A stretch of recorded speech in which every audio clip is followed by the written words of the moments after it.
Sziasztok, üdvözlök mindenkit a vlogban! Most egy utazós rész következik, ugyanis itt vagyunk Ausztriában, Steirországban, Murau mellett Kreisberg síterepén, amiről fogok egy kicsit mesélni, és hát mutatom az izgalmas vágóképeket. Úgyhogy menjünk fel a pályára!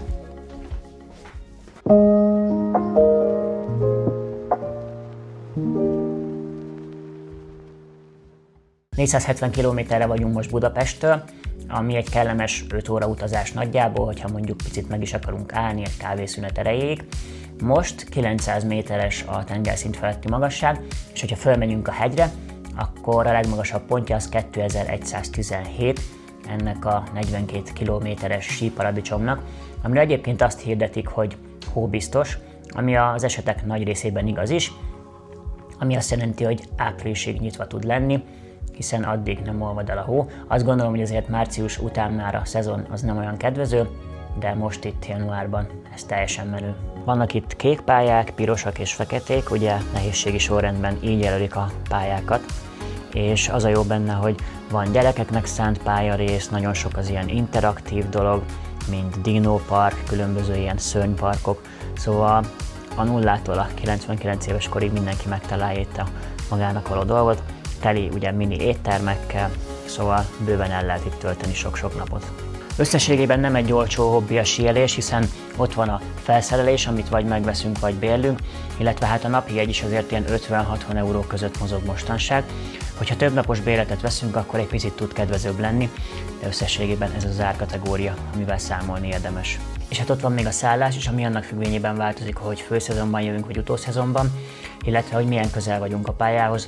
Néhány 10-20-100 méterben mérhető, vagy esetleg kilométereket kell autózni ahhoz, hogy elérjük a pályán a felvonókat. És hát amit szeretni lehet ebben az egészben, az a szabadság, a nyugalom, a csend, a friss levegő, és hát részemről néha a sebesség, a száguldás. Nem ritka, hogy 80-100 km/órával is lehet cirkálni, persze biztonságos környezetben is elővigyázatosan, úgyhogy azért ez egy extrém sport, óvatosan kell lenni.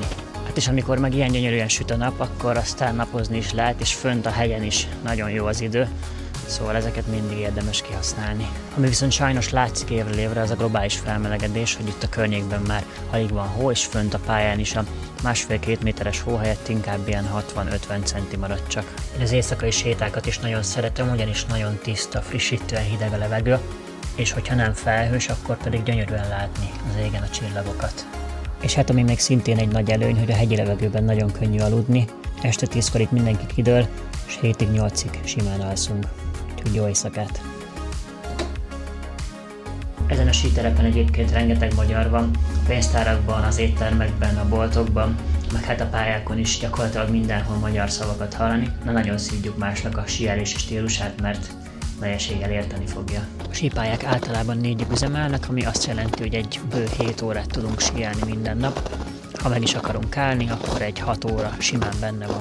És akkor néhány tipp azoknak, akik szeretnének ide utazni.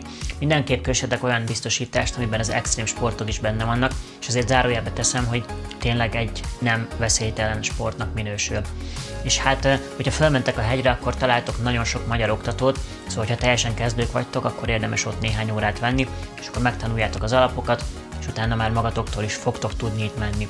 Murau egyébként azért különösen jó, mert vannak nagyon kezdő pályák, illetve nagyon haladóak is, úgyhogy mindenki megtalálja a maga számára valót. Illetve a nyújtást sem érdemes elfelejteni, mert a lábizmokat nagyon-nagyon használja ez a sport.